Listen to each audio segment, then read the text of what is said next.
give it a look. It's going quite well. The United States are already almost down and we have fairly low casualties. And there we go, the United States are down. Very smooth, very easy. Hi guys, and welcome back to the channel. In today's video, we will turn the quiet and peaceful democratic UK into an aggressive fascist dictatorship. I will guide you through the process of becoming fascist while avoiding a civil war and securing all of our dominions. We will take down and annex the USA, France and most of Europe. And I'm very excited to share this guide with you because fascist UK can become incredibly powerful, being the only country in the world able to core, in addition to all of its dominions, the United States and Europe by forming a fascist European Union. Now, if that sounds interesting, then this is the right video for you. Unfortunately, this strategy involves a very precise setup. I will try to cover everything in the video, but if you have any doubts, feel free to ask. You can do so in the comment section, but I would also recommend joining our Discord to meet our amazing community. Also, remember that I always upload the unedited version for all of my guides. You can find it in the description of the video, together with the focus and research priorities. Finally, if you have been following the channel and enjoying my content, please do not forget to like the video and subscribe. It really helps more than you may think. Now, that's really all for the introduction, so let's get right away into our initial setup for fascist UK. Again, keep in mind that the researches and focuses are in the description of the video, so I will not mention them in the video itself, but pay attention because some of them, they are highlighted in the description too. We need to pick without an MIO, so you need to pick this first option to save on political power. In terms of buildings, we are going straight for military factories and we are going to build them in all of the 80% plus provinces in the United Kingdom. Okay, now in terms of production, this is our priority. We go for 4 to support equipment, 2 to artillery, 1 for anti-air, 1 for trucks, and then everything else, all of the future ones, will go into infantry equipment. In terms of the naval production, as you know, I always leave a lot of freedom, but in this case it's quite important that we start producing convoys from the very beginning, or at least as soon as possible. So I just leave the default production. We are going to finish all of the ships that we are building already, and then everything else will go into convoys. Convoys will be particularly important to annex our dominions later on in the run. Now, the very tough part of this setup concerns the armies. We will need to do a lot of work here, and for that reason I think I will not cover it all in the video. You can check it in the unedited version, but not in the edited version. So instead of covering it in the video, I will show you here on screen the spreadsheet that is usually shared only with members. You can get it with a tier 2 membership. But in this case, to make it a bit easier, I will show at least that part concerning the setup of the armies. And I will also write it down in the description of the video. If you have any questions, feel free to let me know or check the unedited version where you will be able to see the exact setup. I will still mention the most important parts in here. Let me also mention very quickly why it is important to have a very precise setup for the armies. And the reason is, after turning fascist, after we go for organize the Black Shirts, we will unlock move to secure the dominions, and this will allow us to make sure that our dominions do not break away from us, do not get free from us after we turn fascist. For that, however, we need to have a specific amount of infantry or manpower in each province of each dominion. So we need to make sure that we have the perfect setup so that we can enforce the martial law in all dominions at once when the time comes. So first of all, we're going to select all of our divisions and we're going to split off one cavalry division, and the other 35 divisions, we're going to switch them all into infantry divisions. Also, I will rename the divisions here so that it's easier to understand what we are talking about. Alright, these are also the names I use in my spreadsheets, so it will be a bit easier to know what is going on. Okay, next we are going to want to request forces from all of our dominions, all of their divisions.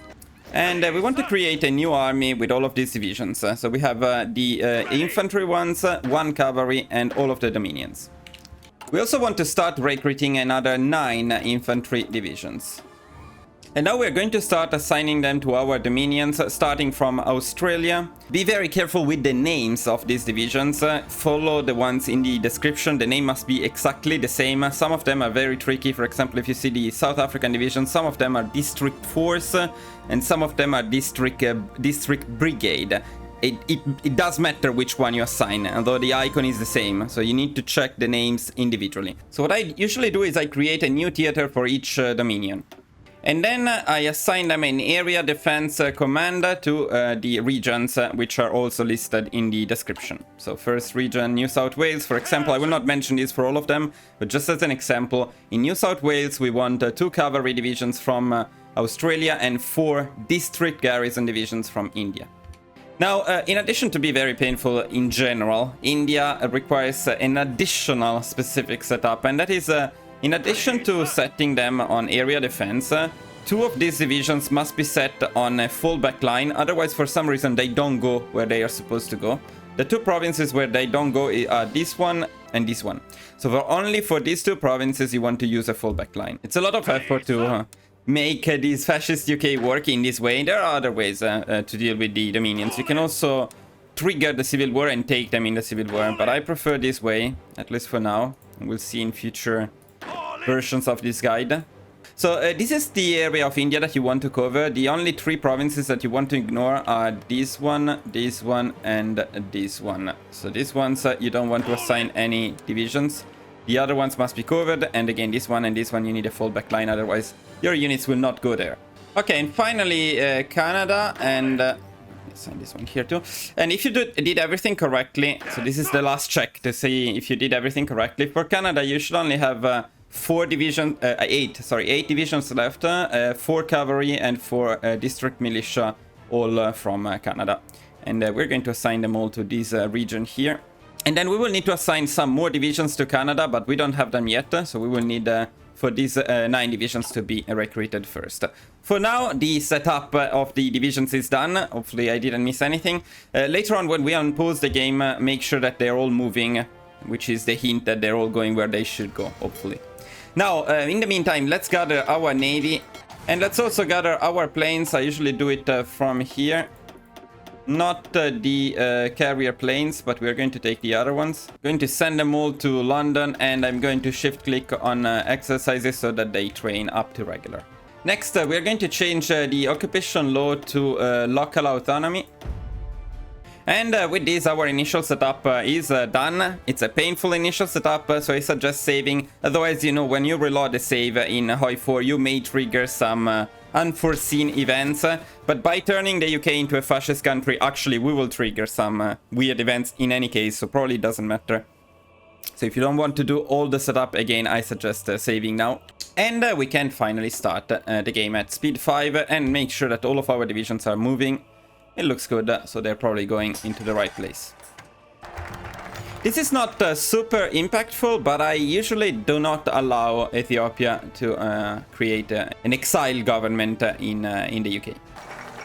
Okay, as soon as you complete this focus, it is time to prepare to become fascist. And in order to do it peacefully, we need to be very careful about our stability. So the first thing we are going to do is we are going to hold an anti-German speech, which will increase our stability, and we're going to urge restraint. So we're going to wait until we have 100% stability, which will happen when the new king is elected.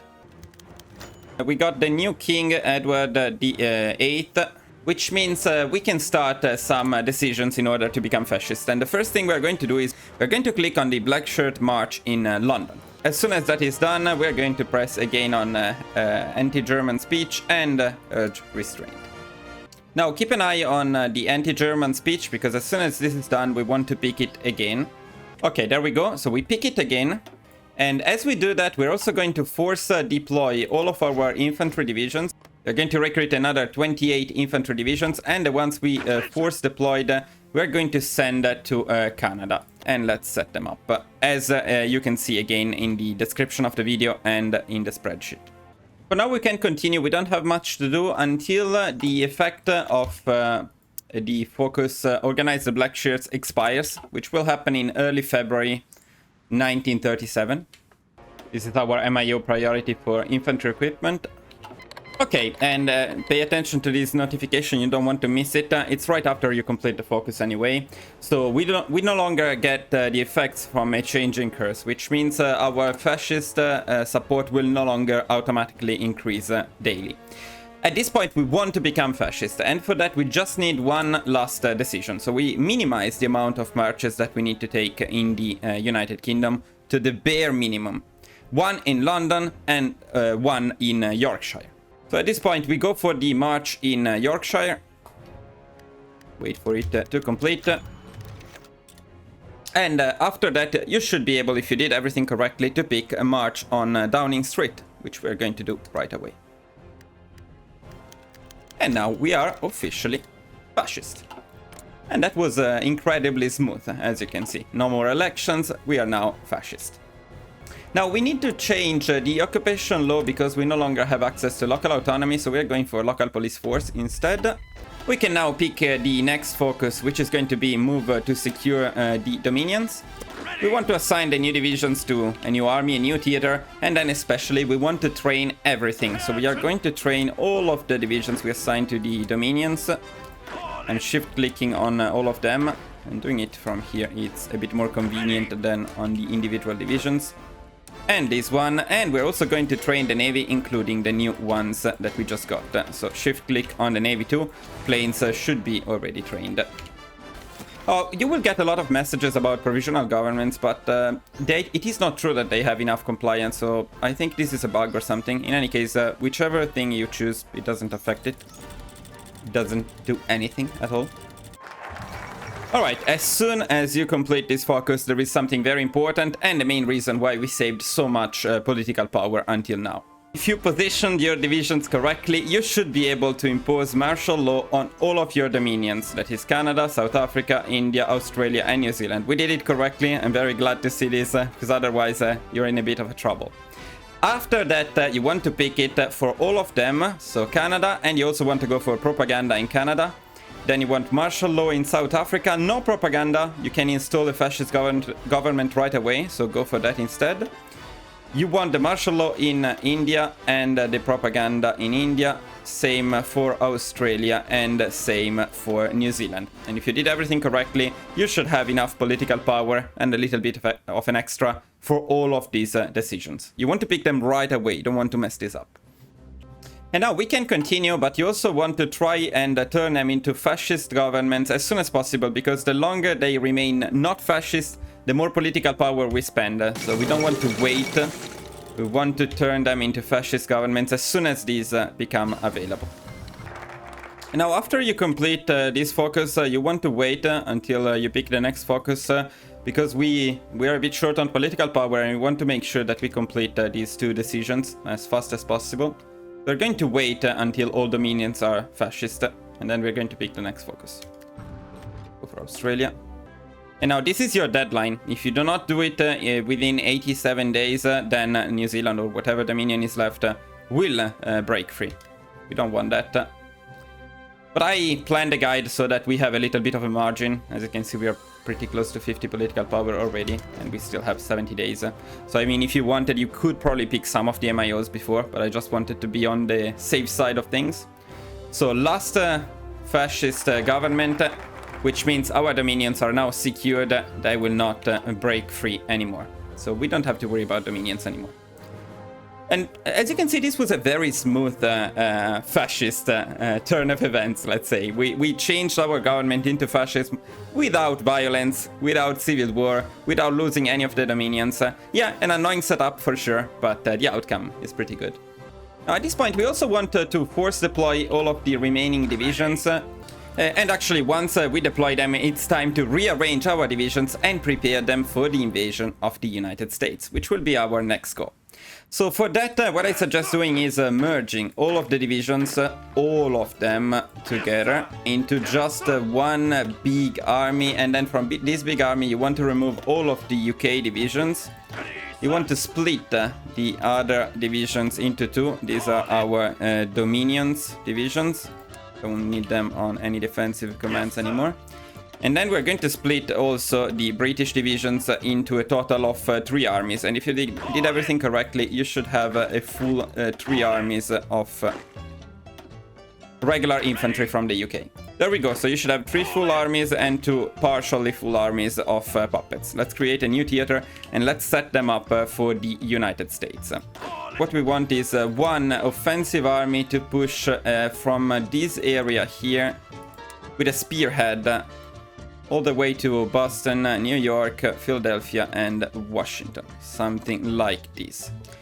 And we want to set up a defensive army to cover their back, especially this part here where we are not going to push. So one of the Dominion's army will act as a defensive army behind them. Then we want another army, I will use this one, to push from the area of Vancouver. You can decide how much you want to go into the United States, how wide you want to be here. Usually try to look for the supply hub, like this one, say something like this. And then I also go for a spearhead a bit randomly, but something like this in order to push San Francisco. And we assign them a defensive army which will cover the rest of the front here. I also give the defensive armies an offensive line command, but I try not to use them too much because that would increase the autonomy if we use them too much. So we don't really want that. Just in case of emergency, it's good to have an extra backup. The last army, the last big army, we're going to set it up in Vancouver with a fallback line.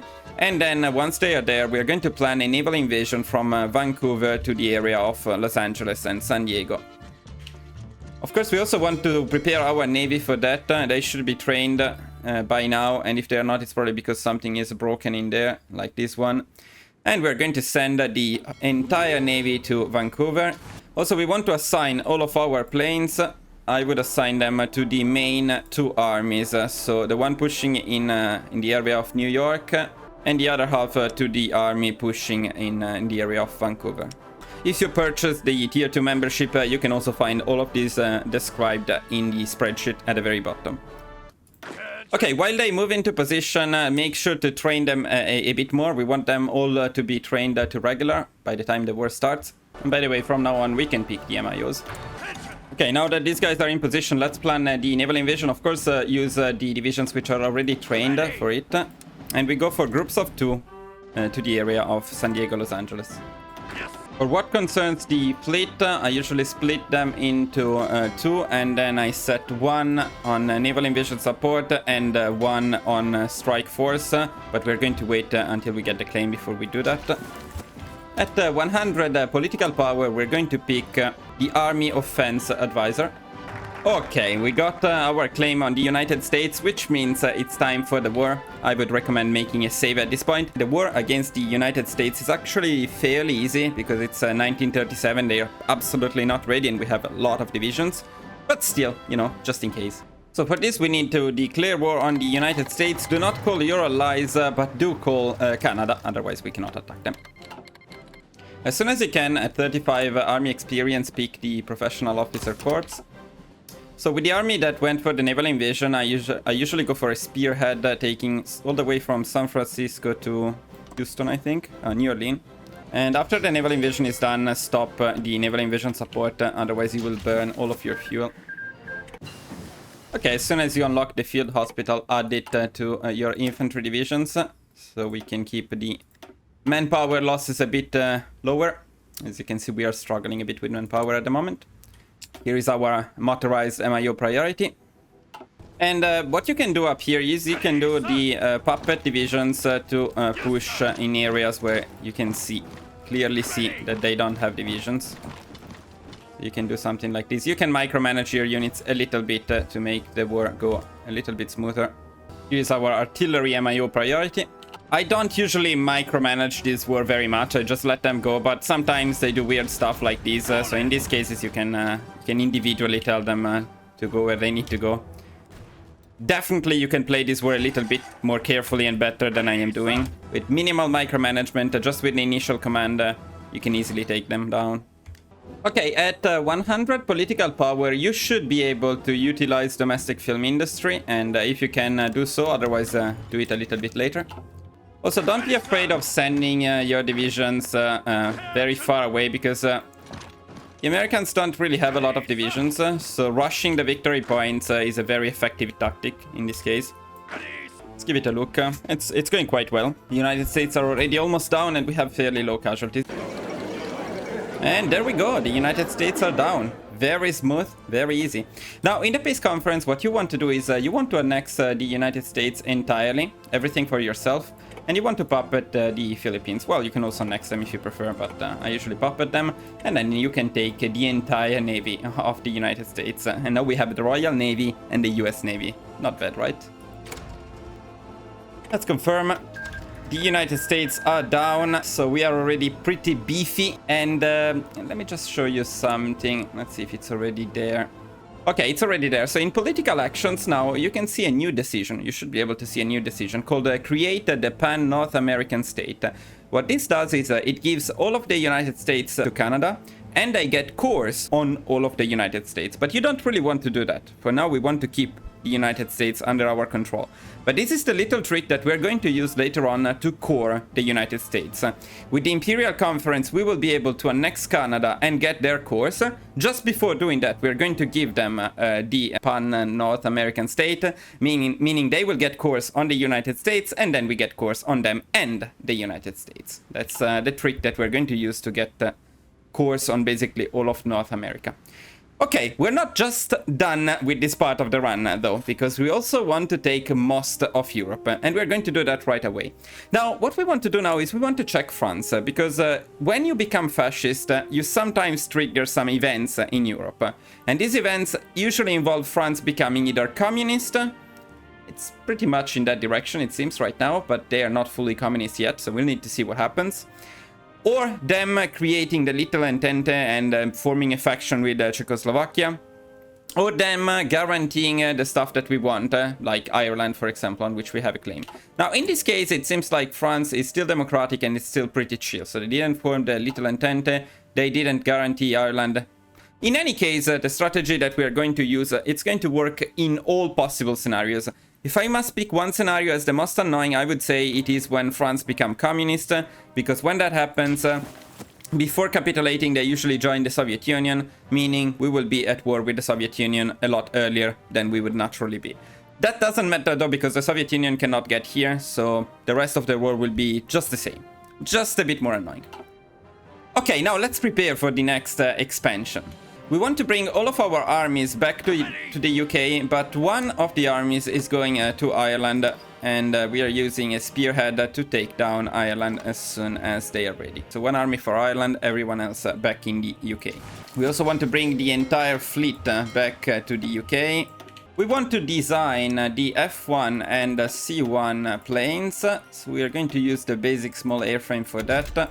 And remember to remove this stupid icon so they don't change names anymore. Thank you, Paradox, for doing this. Thank you for saving me from going completely mad. So this is going to be our F1, and this is going to be our C1.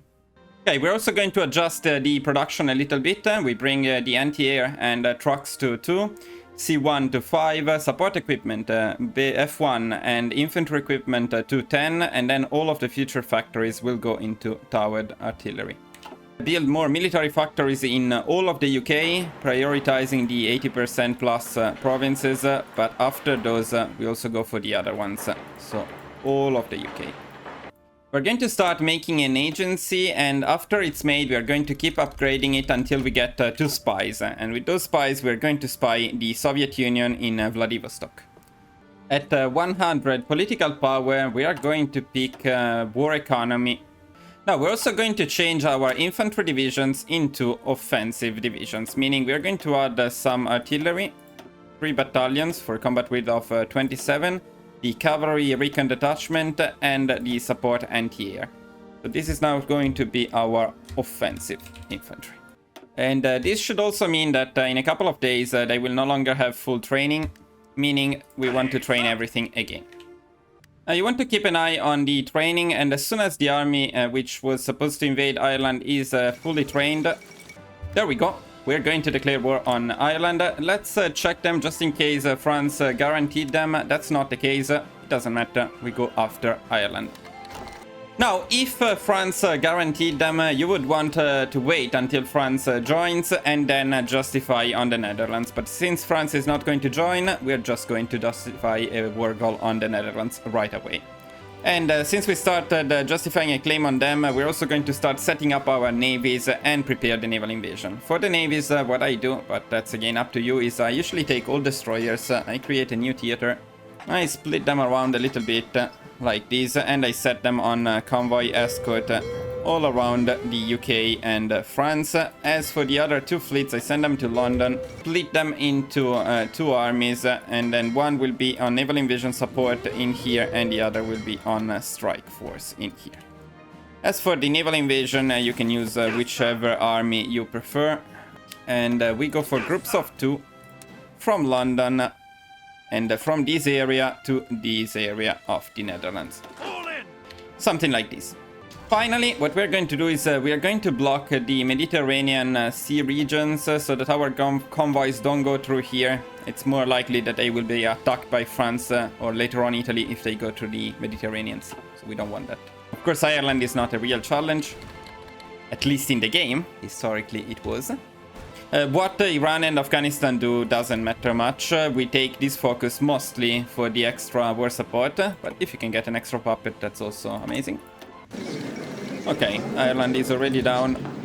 You can do whatever you want, but I usually annex them.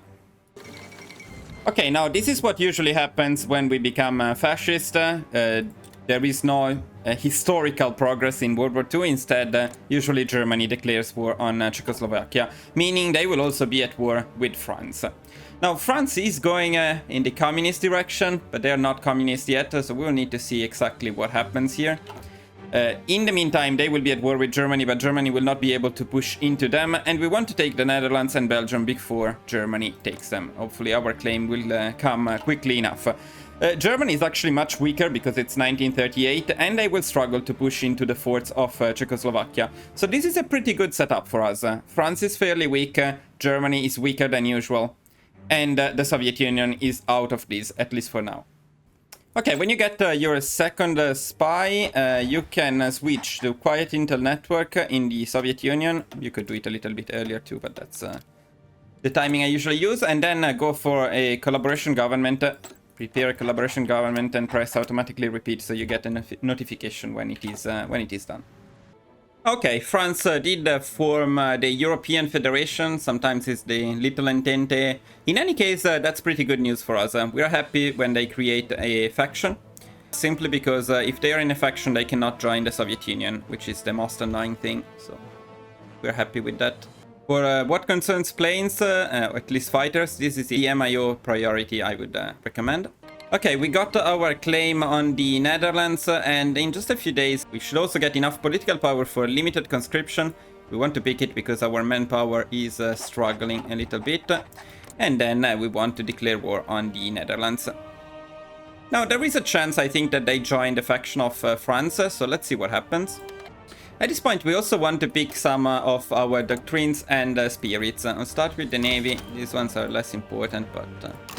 And then the very important ones, we're going for superior firepower, so we pick it, then we pick the suppressive barrage spirit, and then smoke and fire as soon as possible. Okay, now at this point we want to see what happens with France. If France joins, or the Netherlands joins France, that's great, and then we are going... Okay, that's the case, I should probably call France pretty soon. Okay, now we're at war with France, which is a good thing because it means we can justify a war goal on Belgium, and it will only take 25 days. If France does not guarantee or join the Netherlands, then the first claim that you want to justify at this point will be on France, not on Belgium, because France is a major. It will take less in any case to justify on them. But this is ideal, so as soon as we have enough political power, we're going to justify on Belgium. There we go, so let's get our claim on Belgium as well. The Netherlands are not usually a big problem. And the Netherlands are down. This was fast. Naturally, it's very important that we take them down faster, because Germany would also like some of them. So if we take them before Germany, we don't have to take them from Germany. Another thing you may want to check is how much it takes for France to capitulate, and in this case, as you can see, it is 70%, so this is the easy France. But if they changed to communist or something else, sometimes they need to go down all the way to 20% to capitulate, so it's a good idea to check how easy the war against France will be. Okay, we got the claim on Belgium. Let's go right away and let's try to cut off Germany before they can interfere with us. Perfect. As long as Germany is cut out, we don't really care about them being part of the war. And now we go straight into France, of course. Now, since this is the easy France, we don't need to plan that much. If it is the harder France, you will need to go all the way down here. Also, depending on which France it is, 70% or 20% capitulation France, the timing on the next justification changes. In this case, it's easy France, so we're going to justify a war goal on Italy right away. Okay, France is down. We do not have the majority of the war score, which is a little bit annoying, but do not worry too much, it's going to be fine. So what we're going to do is we're going to prioritize taking the Netherlands and Belgium. We can leave Luxembourg to Germany, and then start with the regions at the border with Germany, the ones that they are more likely to claim, and the ones at the border with Italy. Usually this war score is enough, even if it is below 50%, even if it's less than Germany, because Germany will prioritize taking a lot of useless stuff instead of focusing on France. So for us it's more important to take France. Okay, so we took France, Belgium and the Netherlands. Then we can confirm. And there we go. We got most of Europe, we got the United States, and we're getting ready for the war against the Axis. Now, when Czechoslovakia does not join this faction, it's slightly better because Germany will be busy against them. But in any case, it's going to be fine. We have everything we need to take down Germany and Italy. But that's going to be for the next part of this amazing run with Fascist UK. The next run is for the Axis, the next video is for the Axis. After that, we will take down the Soviet Union, and then, of course, we are going for the grand finale. We are going to core all of Europe, the United States, all of our dominions. Will be a lot of fun, guys. Make sure not to miss the next few videos. If you enjoyed this video, please do not forget to leave a like and subscribe to the channel. Let me know in the comments what you thought about it, if you have any suggestions for further improvements as well.